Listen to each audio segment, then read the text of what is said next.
On today's episode of the Views from Section 400 podcast, Matt and Jack are in Cancun. All of our teams have been eliminated. It's a lot of soggy sorrows, a misery Monday for us. I guess a terrible Tuesday for you guys listening. We recap all the games, starting with the Jags, then the Eagles. It's all coming up soon. See you guys next. And just like that, we're back.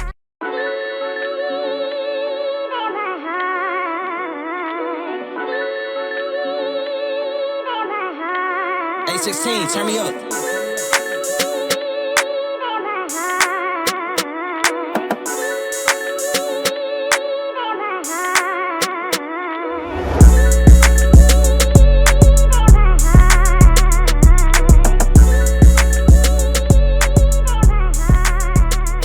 Welcome to episode 235 of the Views from Section 400 podcast. Today is January 13th, 2026, and we're all in Cancun. You want to go, Jack, or you want me to go? Dude, I don't want to be here. Brian, ask me your questions so I can leave. This is Brian's Super Bowl. Yeah, Holy This is my shit. Super Bowl. I'm Wow. thrilled. the haters are just so thrilled right now. Thrilled. Yeah, I don't even know. Well, how do you want to do this? Would you two like to address your teams right away, or do you want I to think wait? we have to address the teams right away. Like having We do. Packers, Panthers right at the top of the show.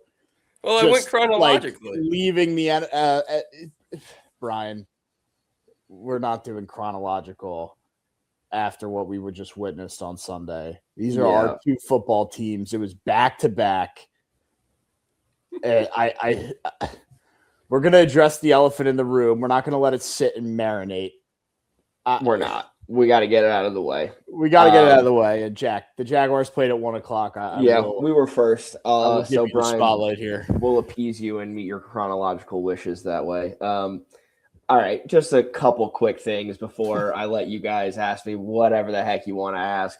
Honestly, looking at the body of work this season, just a great season, right? A lot better than we could have ever expected. Disappointing loss because I really still believe that we were the better team. Even on Sunday, I still thought that we were the better team. We just made a couple mistakes here and there, and mistakes are what the Bills didn't make. So I feel like the team looked like they expected to play another week, like they didn't realize they needed to win this week to keep going. And the Bills are a veteran playoff team. We're not necessarily. Trevor had made mistakes. Coaches made mistakes. The defense couldn't get a stop late and close the game out like good teams do in the playoffs. So yeah, it was pretty tough. And there's going to be some changes next season, but it's a good spot. Bird's eye view coming back into it. It's a good spot to be in. We had a great season. I gotta be happy about that. And hopefully watching the Texans lose tonight will make me even happier. Yeah, so obviously you're still grieving. Are you in a better mental headspace than you were towards the end of that game? Because you were crashing out on the old Twitter machine. Yeah, you know what? Was I though? It seemed like you were ready to fight the whole. I was scared we were going to see a fan go on the field and start fighting the refs, and that fan would be Mr. Jack. I did want to headbutt this Bills fan behind me that was yapping all game, but we refrained.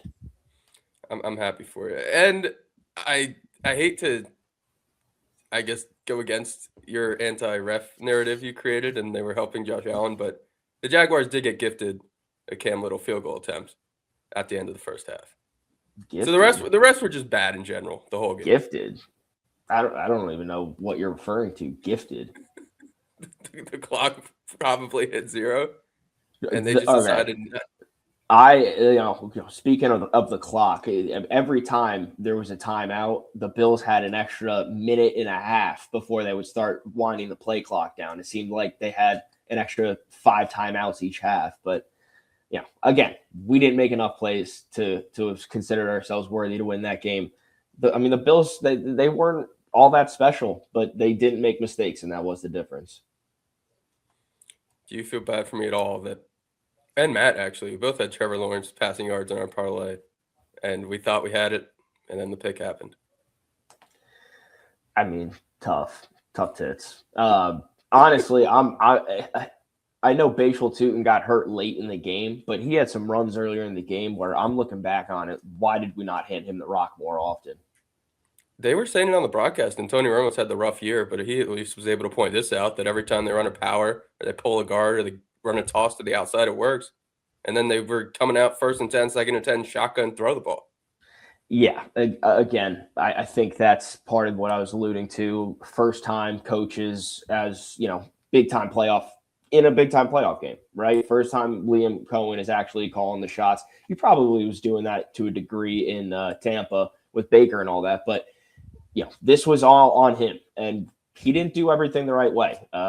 We could have taken the points earlier in the first quarter, would have held up, would have made it a tie game for most of the game. We ended up losing by 4, and I think that's the difference was that field goal we didn't attempt and an extra point here and there. So it was a close game, man. It was a tough one, but is what it is.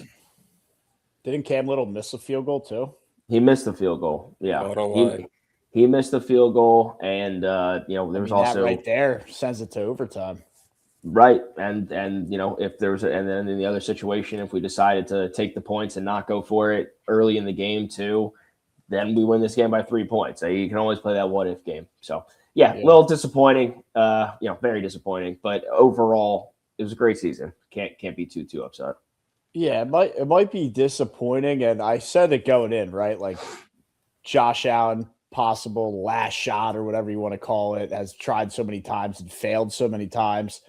This is, new Jaguar regime, T-Law back since that Charger game for the first time in a while. So, good stepping stone. I don't think it's as disappointing as the Eagles' loss was. I do agree you guys were the better team, which is why it sucks, because you're like, it's right there for the taking. Home game with a better team, like it's right there. But I think you said I got nothing to come at you with, man. I mean, it's disappointing, but it's a nice stepping stone going forward. And I know you'll wear it on the sleeve, but I don't think it's as disappointing as the disaster we watched in South Philadelphia. I think both of you two have been saying Travis Hunter should be a full-time cornerback. And I know Parker Washington's ascension was already a thing, but this kind of stamped it. I don't think Travis Hunter's playing a lick of wide receiver next year. I mean, it didn't help that we lost him. We lost Jordan Lewis, who was our number 1 corner for most of the year, and Greg Newsome, who we traded for midseason. 50-year-old Brandon Cooks gets by him. Bro, he did not do well for us in Jacksonville this year. Again, I remember being excited about the signing. I was a big fan of him in Cleveland, loved the way he was playing, but he did not play well for us this year. I hope that, and I know he's going to be a free agent. So if we keep him, which I doubt we will, I don't know. Something's got to change though.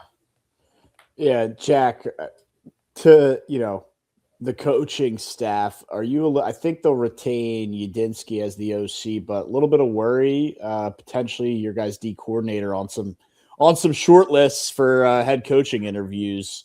He did a great job with that defense all year. I think that'd be a sneaky tough loss for you guys in the offseason.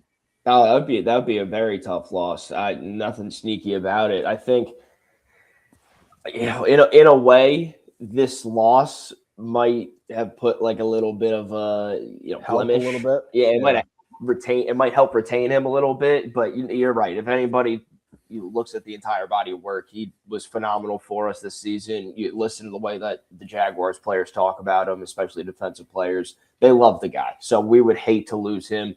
And normally I wouldn't be too worried. It was a first-time defensive coordinator, so 1 year of that, you're going to immediately go up to a head coach. I mean, I've seen it happen. We've seen it happen before, I'm sure, but there's just so many open jobs out there, dude. Like, Almost half the league. Right? Like, it's almost a guarantee. If anybody's interested in you, it's almost guaranteed you're going to get at least an offer. Yeah. No, I agree. I would hate to see him be like Tennessee's head coach, or that would just be. Feels like a spot he could go. That'd piss me off. We'll do the prediction roundtable for coaches. I think we normally do that the day after the Super Bowl, but I think Tennessee's getting Kingsbury. He seems like a good fit there. I would also be pissed if Camp went to Baltimore, but I think they're going to look in an offensive coach's direction. I feel like they should. When do we kind of see the dominoes start to fall on head coaches being filled? I know it's usually pretty sporadic, but don't they ever fall kind of at the same time? Or What is it, like next week? Next week it'll start. Yeah, I don't know. I feel like usually it's like one goes somewhere, and then it's like back to back to back, like boom, boom, boom, hired. That week in between the Super Bowl and the championship game, I feel like is a big week for it. Because you want to field your interviews, and they're ongoing interviews now, but you want somebody in place for. I know it's September, but we all know football preparation starts the day after the Super Bowl, and obviously these teams right now that are out of it are already prepping for next year, so they want to get somebody in place as soon as possible. For sure, I can tell you right now that Gladstone and Liam Cohen are in the office. I mean, they probably are still upset about the loss, but they're looking at the board and saying, look, we got some free agents. Who are we keeping? What's going on? Guys are signing. They were signing deals, going into the playoffs. We just extended one of our offensive linemen. We got big guys on the block too, right? Like Devin Lloyd, second team All-Pro this year, should have been first team. He's going to be a free agent. Travis Etienne, there's a lot of free agents. Don't know who we're going to be able to keep. Etienne really came on at the end of the year too. He was good all year, but he was good all year. He was, I guess the contract year proved good for him. Just squeaked over that over 65.5. I think he finished with 67. Yeah, that was the last couple of plays when they were in the red zone. He got just squeaked it out. Yeah, just got over. Yeah, on the other side of this, I know you don't want to really talk Bills, but Josh Allen does get his first career playoff road win. And all of a sudden, without a good team, you look at this AFC, and we'll talk about the Patriots, but they didn't look exactly dominant. No. You have the Broncos, and then the Steelers and Texans you're not worried about. So all of a sudden, Josh Allen feels like a favorite to come out of the AFC. Yeah, the Chargers looked horrible, and if that's any other team, I think the Patriots, they allowed any team to come in there and win that football game. I mean, if that's any other team, they're in real trouble. The Chargers are just worse. No O-line. Hampton's been – I don't even know why he was active. Yeah. I mean, they got lucky that they were paired up with the Chargers. I'll put it that way. Mm-hmm. No doubt. Yeah, and we'll get into that game, but before we do, we should talk about, Matt, your Eagles. They probably accomplished 2 out of the 5 goals you said. They won the turnover battle, and they established the run early, but they kind of got away from it. And when you get 2 of those 5, you're not going to win the football game. Yeah, I'm glad you brought it up because I was going to go through that. It's almost like they tried to listen, right? I mean, they established the run game early, which is what I said, but I mean, Saquon, 26 carries, 106 yards. That not much more you can do there. Secondary was running the ball. Sorry, Tank Bigsby running the ball well too. Yeah, he's a really good backup. Might be the best backup in the league. But the pass rush was kind of non-existent. Only 1 sack from Jalen Carter yesterday. I know Trent Williams was back, so there's something to be said there. But you gotta get to him, man. I mean, Juwan Jett or Greg Jett, whatever the fuck the guy's name is, throwing touchdown passes, Demarcus Robinson going off. I mean, those are C tier at best level wide receivers. Maybe Jennings a little bit above, but they played like A tier yesterday. And unfortunately, on the other side of the football, the A tier receivers played like F tier. Maybe not Devonta Smith, 8 catches for 70 yards, but A.J. Brown, a couple huge drops, just uncharacteristic. You don't see that from this guy, $100 million guy. And, with all that talk this year, kind of humbled him a little bit yesterday. And, he does have the ego, is a little bit of a head case. And I don't know how I feel about it, but it does seem like he might be out the door, which I don't know how you replace that. I don't know what you do to replace that. Devonta Smith can't be your number 1 guy going forward. You need a beast like A.J. Brown. Unfortunately, the ego and the personality kind of made things a little rocky this year. So we'll see how that kind of boils over. Emotions high during the game, right after the game. So, give it a couple days and, we'll see how that whole situation kind of works out. And then, finally, they won the turnover battle. Brock Purdy threw 2 picks. Quinyon Mitchell solidifying his all-pro status. Looked unbelievable. And it just – when you win the turnover battle and you're at home, to me, it's just there's no excuse for it, man. You got to win that football game. This game, I know the players had some drops, but we're going to see it like we saw the year they won the Super Bowl. They're going to go out and get a seasoned offensive mind, maybe a Mike McDaniel. I know they don't want to do another one and done, though, where they bring a guy in, he looks amazing, and then leaves to go be a head coach. They want a little bit more something a little more permanent. So I don't know how you do that, because when you hire from within, you get a Kevin Patullo or a Brian Johnson, and we see disaster. And then you go out, you get a good guy, Kellen Moore, maybe Mike McDaniel, but he's here for a year. I mean, Mike McDaniel can make this Eagles offense look all world again, and then he's gone. So I don't know which direction they go with an offensive coordinator, but I do know it does need to be a different direction. And, they've kind of hinted at that, and it's not a surprise. The fan base saw this in week 3 that, hey, the offense is not the same. We need a better offensive coordinator, somebody calling the shots. And they stuck with it all year. I mean, if you're walking towards a ledge, do you just keep walking and fall off, or do you try and do something to fix it? And the Eagles continued to walk, and they fell off. Yeah, A.J. Brown, the big highlight that's going to replay in everyone's mind is that third or fourth down drop. I think it was third down, yeah. Great ball. Down. Tom Brady was even slurping off the throw.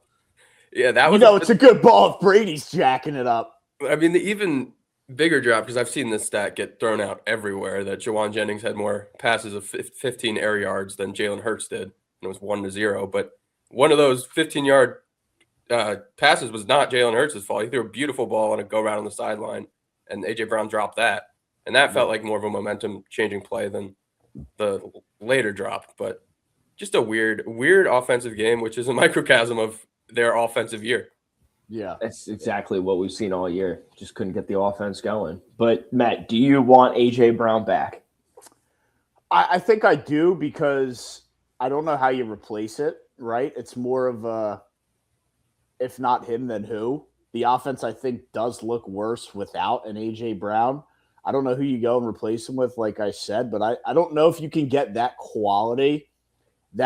He might not be the best receiver in football, but he's definitely an A-tier wide receiver. I think there's no debating that. So if you lose him, how do you replace him? And I don't know that there's anybody out there. Like, do you trade? Like, I don't know how you replace Brian Thomas. Who's available? No, I don't think that's an upgrade. And it's not a shot at the Jags, but I don't think Brian Thomas is an upgrade over A.J. Brown. I also just don't think that Liam Cohen and James Gladstone would be like happy to have A.J. Brown. I mean, they would the not player, be happy. sure, but like the person, not really. They're not trying to down there, dude. Liam Cohen, they're not trying to deal with that shit. That would not be good. But the one thing Jerry Jones go grab another wide receiver, buddy. They're not gonna make a deal with the Cowboys, though. No, they're not. And look, Kevin Patullo, the coaching failed them yesterday on offense. I think Vic Fangio had a fine game. Not his best, but fine. Like the defense, I mean, they let up 23 points. Not the end of the world for a playoff game. It was definitely the offense. And the one thing I have to say, though, and we rip on Kevin Patullo, and I firmly believe, and they've already hinted at it, he will be gone. But on 4th and 11, you take the extra time out to go over what the play call is going to be. And, Sirianni was in the huddle. Sirianni was talking. Like, I kind of believe that was Sirianni's call. on fourth down. Maybe some insight from Patullo or whoever else involved, but he was in the huddle on 4th and 11, giving direction, calling a play. We don't know exactly, but I think, game on the line, 4th and 11. I think that was Nick Sirianni. And I kind of hope it's not, because that was a terrible play call. A horrible play call. And I don't know what the right answer is. 4th and 11 is extremely tough, especially in a tight area like the red zone, or they were just outside, whatever it was. But that was a horrible play call, horrible design, triple coverage. Just the play never had a chance. A lot of bad timeouts, too, not just by the Eagles, but like Packers had some terrible timeouts. I think the Niners called one like early in the third quarter. Yep, instead of taking a delay game. That felt like a little bit of a waste. And like with the way the Eagles offense was going, they're probably not going to score if they get it back with it'd probably be like 27 seconds left if they don't convert that, but give yourself a chance. Dude, I'm happy I don't have to watch that offense anymore. I'm glad that that's the last of it. Winning that game, sure, we would have been, hey, Eagles went on the divisional round. Nothing changes. It's not going to look good next week against the Bears. So get it over and done with, nail in the coffin. I said it on my burner Twitter account. Defense is championship pedigree. They really are. But the team cannot and they won't win a Super Bowl under the guidance of Kevin Patullo. And there you go. Season over. Pack it in. It kind of felt it's not really the same because they were a much better team than the Mets were. But it felt kind of that way where in the back of your mind, and you've said this on the show, you kind of know they're not going to get there. They're not going to be good enough to win the championship this year. Right. Brian, in a way, is it relieving? I hate how jolly you are right now. Oh, he loves it. He's just smiling. He this whole loves show, it so much that he's fucking comparing the Eagles to the Mets. Yeah, I'm comparing it in the way 22 minutes we've been doing this. You're smiling, you're giggling, you're laughing, you're having a good time. Matt and I are not having a good time. We're not. That's the beauty of this show, though, because last year we get to do it and Matt wins the Super Bowl and gets to be all happy. And now we got it. And you just happen to be collateral damage where the Jags happen to be good this year. So I am sorry. But it's the highs and lows. And that's why we love doing the show, because we're not always going to be happy. And most of the time we're going to be angry. It's the highs and lows, man. And look, to go out and get a better offensive coordinator, I really do believe we get back to some kind of normalcy that we saw in 2024. But they got to go out there and do that, and there's obviously pieces they have to adjust. What's Lane Johnson going to do? He obviously critical guy to miss down the stretch. Do you bring back Jalen Phillips, who I thought, he didn't have a single tackle, no sack yesterday. I thought he was a little bit non-existent and maybe a lot of double teams. I'd have to go back and look at the tape, but and again, I don't want to get killed for, maybe he was double teamed all game, but a little bit of an underwhelming playoff performance out of your free agent, trade a third round pick deadline acquisition. Yeah, they were just a flawed team, and that's what happens and the 49ers are far from, they had their best player, at least healthy right now. Well, second best player, go out with an Achilles tear. And they still managed to win this game. They end up losing Kittle. They turned Purdy over 2 times. I think just 2, right? 2 picks at least. I don't know if terrible picks too. Yeah, really bad picks. Goes back to my point a couple shows ago when I said Brock Purdy is. I forget what I said, but not as great as everybody hypes him up to be. I know Jack's huge Brock Purdy guy, but. Not a great game by any stretch of the imagination from him yesterday, but he did enough to get the win. He made the critical throws when he had to, even though some bad ones were trickled in. And look, they're going on to Seattle. I don't know who's waiting in the woodworks, Ricky Pearsall, who's coming out to save their day. But, Seattle has been a lot more consistent this year than the Eagles have been, and there's a reason they're the number 1 seed. We know how it is played in Seattle, 12th man. It's going to be a little bit of a different ball game for the 49ers. Going to get that same ruckus, rowdy atmosphere that they just saw yesterday, but probably way more disciplined team, better coaching. I mean, the Eagles got out coached yesterday, and it was so clear. So clear. Shanahan, Sirianni might have the Super Bowl, and Shanahan might always fraud in the playoffs, but, he, for what it's worth, he's feels like he's been a better head coach than he was yesterday. Yeah, it's just even like drawing up the Jawan Jennings pass play when the Eagles are essentially just running dig routes and 4 verts, and then Shanahan's in his bag calling all this exotic offense. Just clear disadvantage there.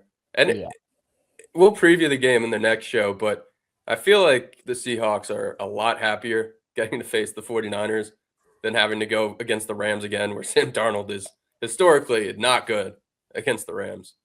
So. Oh, yeah. That's like a mini celebration for them after seeing that go down. We'd much rather welcome a banged up, and that's putting it nicely or lightly, banged up 49er team that has to go on the road again. I think the Niners gave everything they had yesterday. I don't know they could do that 2 weeks in a row. And now against the number 1 seed. Yeah, I'm 100% with you. It feels like every week I'm just saying the 49ers are too injured to get up and play this game and go win this game. I've said that 4 or 5 different times this season. They have always proved me wrong. So I have a feeling, this is a recent matchup too, right? Like these two teams, they just played each other looking to fight for the number 1 overall seed. So we could have been talking about this on the flip side just as easy. I think it's going to be absolute cinema. If these playoffs have told us anything, it's these games are going to be fun. And I know you guys don't want to keep talking football, but it was a fun week of football. So we'll run through these games, and then I'll let you go curl back into a ball. And hopefully we'll be feeling a little better by the next show. But I understand it takes a while. Brian, let us grieve in peace. I will let you grieve. First, though, we do have to talk about the Panthers-Rams. I'm sorry to make you grieve again, but the Panthers almost had it. The team with no first team or second team All-Pros, only team in these playoffs. And they're right there.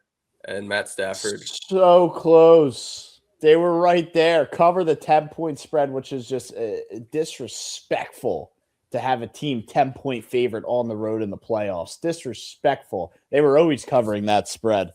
And they had it, man. I mean, they really, really had it. Stafford was banged up, injured. Panthers were playing well. Little shaky in the first half for McVay. I thought there was an opportunity for them to maybe bury the Panthers in that first half and kind of just make it too big to rig. And he allowed them to hang around. And you saw the Panthers come right back. I don't know who that Cooker guy is, or Coker, whatever his name is. Jalen Coker. That guy was electric. A lot of cokeheads down in Carolina. Oh, yeah. He was electric. So man, hell of a year. Same, and I know the Jags had double-digit wins, but same kind of mindset for the Panthers of great stepping stone going forward. You got the division.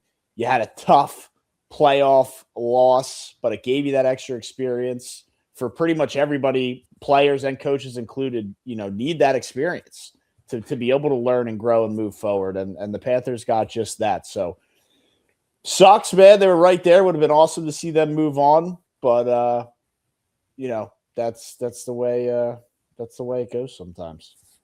I think that worked out best case scenario for the NFL, right? I mean, the Panthers, they got in there. Their fans got to see a home playoff, loss. It was a great game, though. Almost beat, Matt Stafford and this phenomenal Rams team.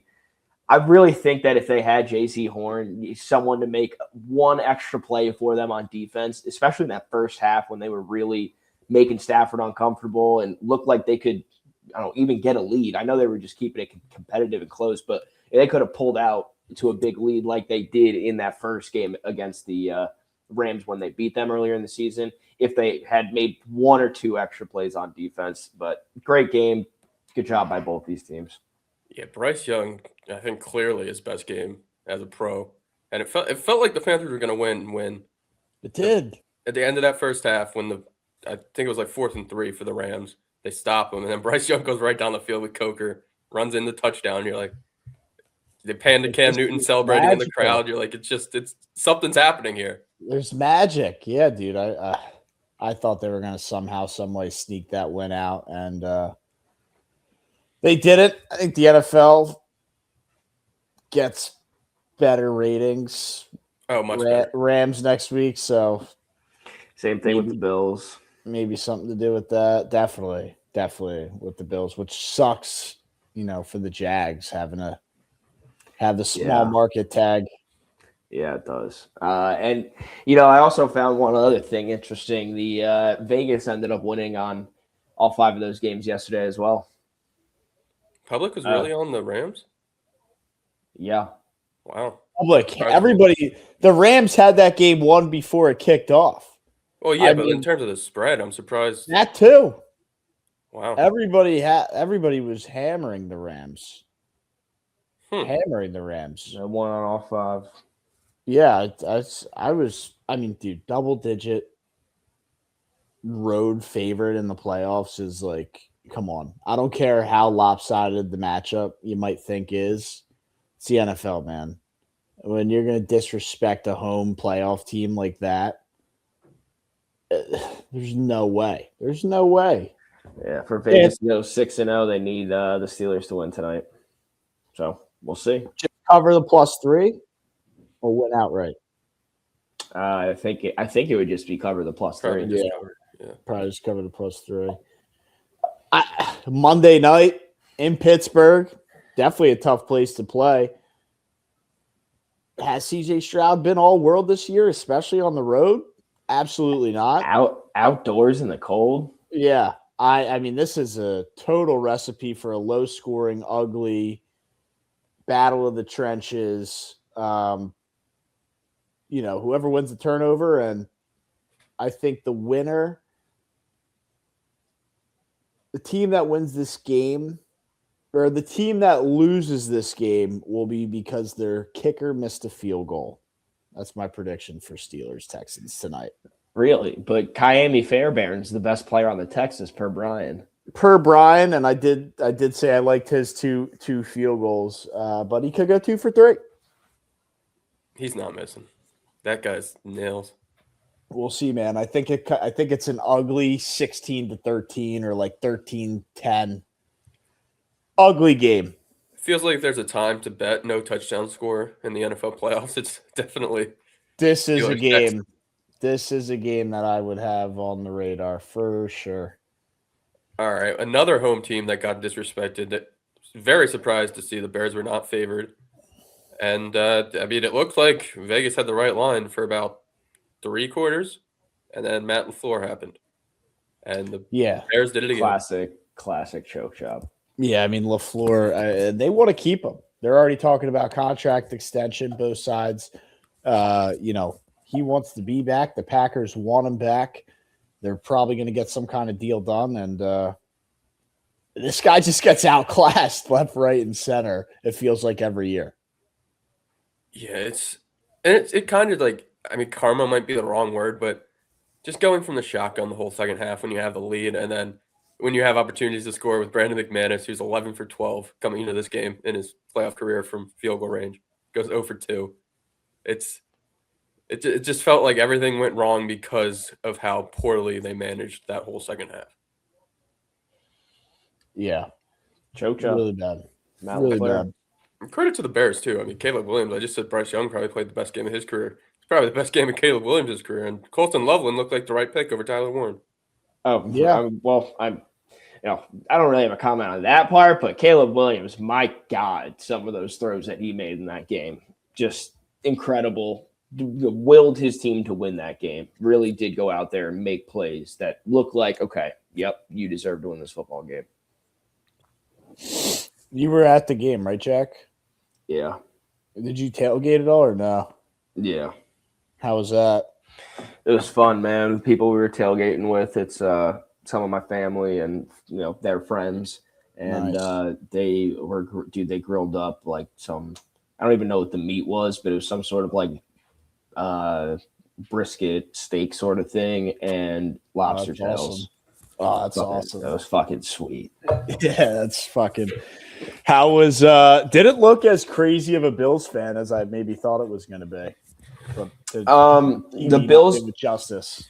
No, the Bills, they got themselves like one section, and then you saw some other blue scattered throughout the crowd, but they really only had like one section for them. Most of the crowd was in Jaguars gear.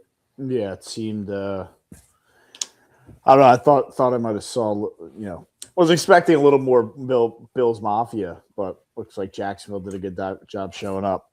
They showed the pool a couple times on TV. Looked I'm electric. surprised I didn't see you in there, Hammer Jack. No, every time I looked over at the pool, there was like one person in it. Did it look like it was pretty crowded on the TV? Yeah, a couple times coming back from commercial break, when they do like the ads and the half screen, they had like the pool and it was jumping. It was? All right, word. That's good. I mean, I wasn't really focused on the pool. I was really focused on the field. Yeah. How did you drive down Sunday morning?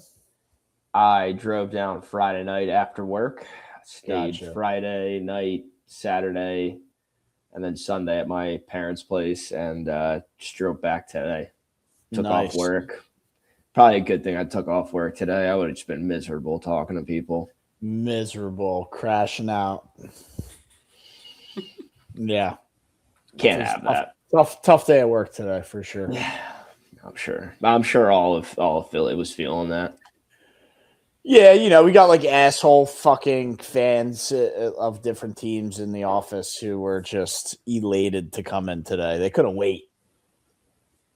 Yeah, I said it earlier. I'll say it again. I wanted to headbutt every Bills fan that I saw, but I had to refrain. I mean, I don't know why, too. I'm pretty sure it's the first time in my life I had an urge to headbutt someone. Like, that's, That's very specific. Maybe like a shot to the gut or like, it was socking someone's a little more usual, but I don't know why. It was just the headbutt was what I was urged to do. Glad I had some self-control. Yeah, I'm glad too. Yeah. What were you drinking yesterday? What was the drink of choice? Beers only. What do we have at the tailgate? We were drinking Millers. We were drinking Millers at the tailgate, and then once we got in the stadium, we were drinking Tall Boy Konas. Nice. Delicious. How was the weather? Well, chilly for the game. I mean, Saturday was beautiful. It was 8. Represent the Super Bowl. It seems he's the best quarterback left. Sole quarterback. Yeah. It's Allen. Yeah. Most marketable player left. Not too close either, I don't think. You're talking just AFC? The whole thing. It's Stafford's right there. Okay. Allen's better. Hurt. Yeah. Stafford didn't look spectacular, I don't think, on Saturday. Stafford, shelf life, a couple more years. Josh Allen, probably another decade. I don't think we're. Yeah, I'm just thinking like when you put Allen up there, I think there's like Stafford, and then you get down to the Grummy. Like, I don't think Stafford deserves to be down with. No, he's not with everyone else. No, he's with the common man. Yeah, I got you. Like if Josh Allen's in first class, the rest of the quarterbacks are economy, and Stafford's sitting in business class. Fair. All right. Fair.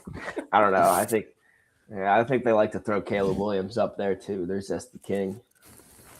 I mean, dude, if Caleb can, and the Bears will get the Rams, so I guess that's kind of the decider which quarterback right now is better. Yeah, that's. I don't know, man. I still trying to grasp what I witnessed yesterday. Same, brother. Same. But it's what it is, man. Highs and lows. All right. Well, pitchers and catchers report. before we finish the show here by talking about Sunday Night Football, last couple notes on Bears Lions. The Lions are in Cancun. Bears-Packers. I mean, I think the Bears are good enough to make a run. It's hard to argue against it now. And I know No, Brian, no. When I said Bears plus 3,500 to win the Super Bowl, laughed off the show. I know. It's all good. I've probably been the Bears' biggest hater all year. It's all good. I'm finally starting to I said what I say. I said the value at plus 3,500 is insane. And you told me I was nuts. I did, and I was obviously wrong because now I'm agreeing against It could be in the Super. It could be Bills Bears for the Super Bowl. How insane is that?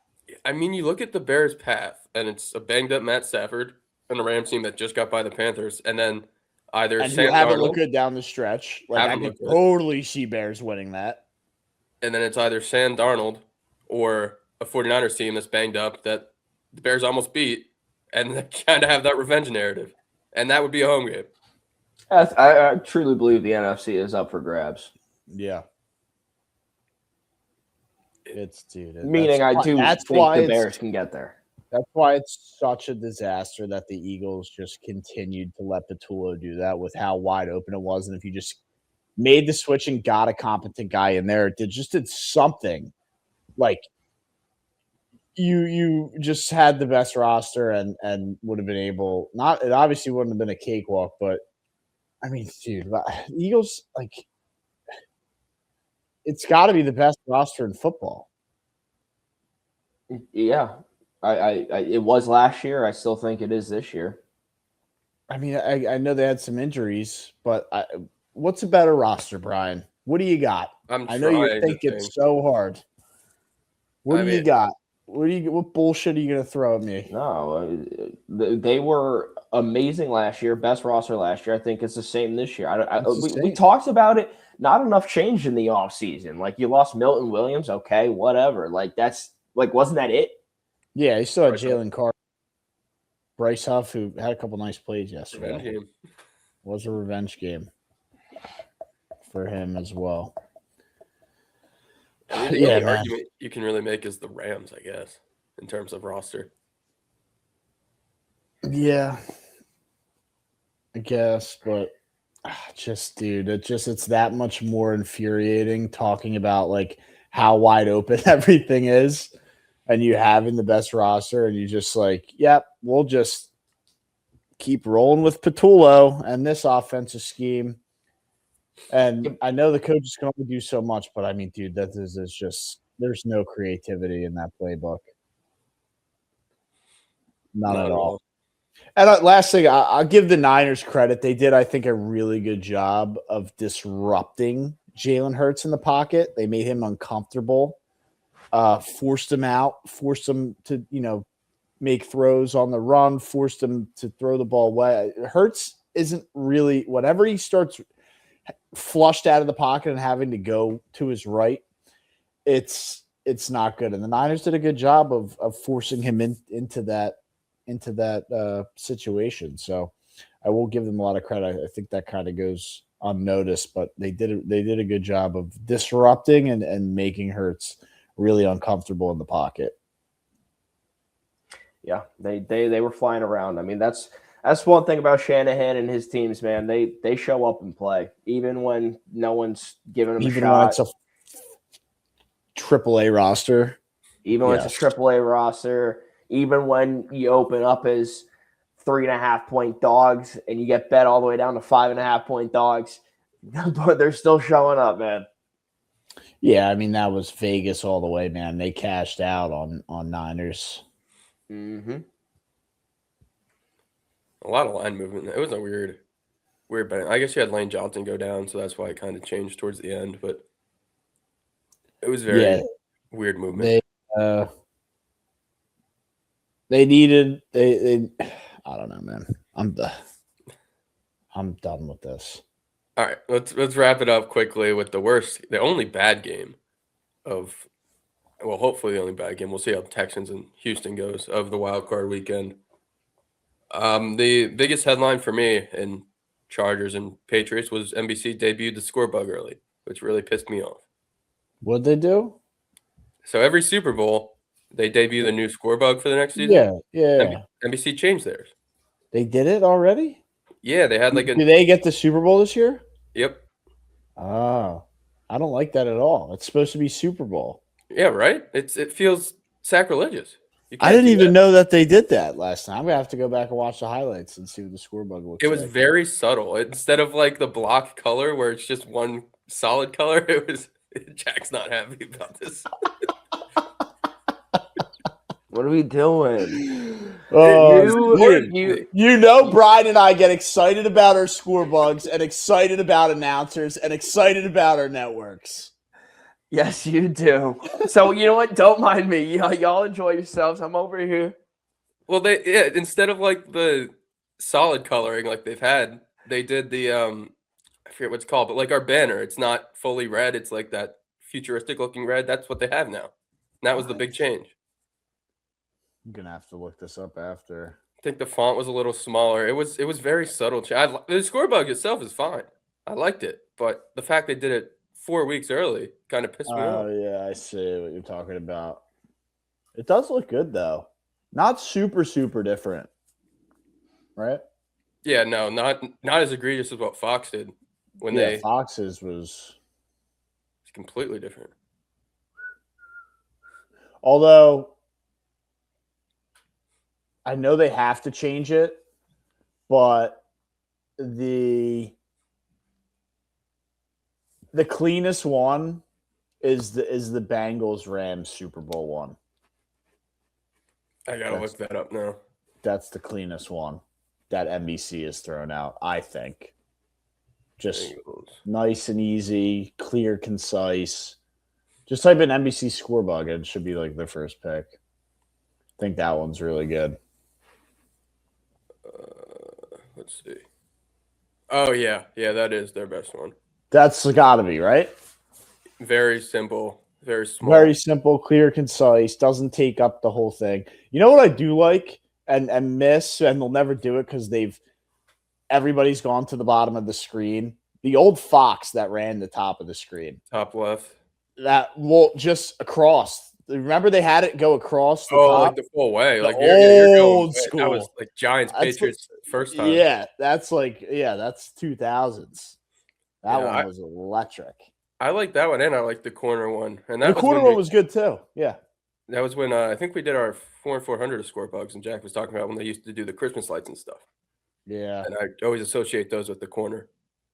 Yes, the Christmas lights were the corner. That is, you put 2 and 2 there, but yeah, man, everybody's, it's what media and entertainment is, right? If one network does it, they all follow. So everybody's at the bottom of the screen, and who knows? Maybe we see somebody go back to the top, and I think everybody will follow. We'll see it eventually. I hope Somehow so. we're on a 15-minute rant about score bugs. Well, I was just upset not more people were mad about this. Like I didn't notice it. This is the first thing I noticed. It didn't catch my attention right. Like I don't know. Yeah, in a game as brutal as that, I guess I needed something to latch on to because that was not a fun. Yeah, that football game sucked, man. That game sucked. All the games were pretty electric. I know the Eagles losing wasn't fun, but it was still an exciting game. If you're an outsider looking in, but whatever. On to next year. On to next year and on to next week.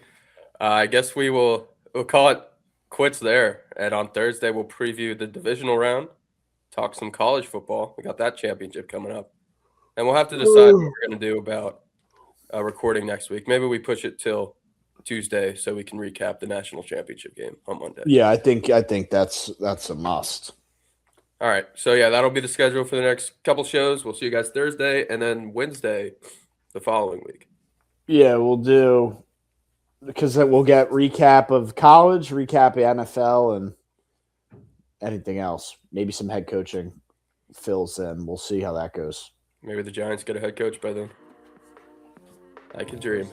You are now in the mix with DJ Savage. All right. We will see you guys in the next show. And Jack and Matt feel better. Thanks.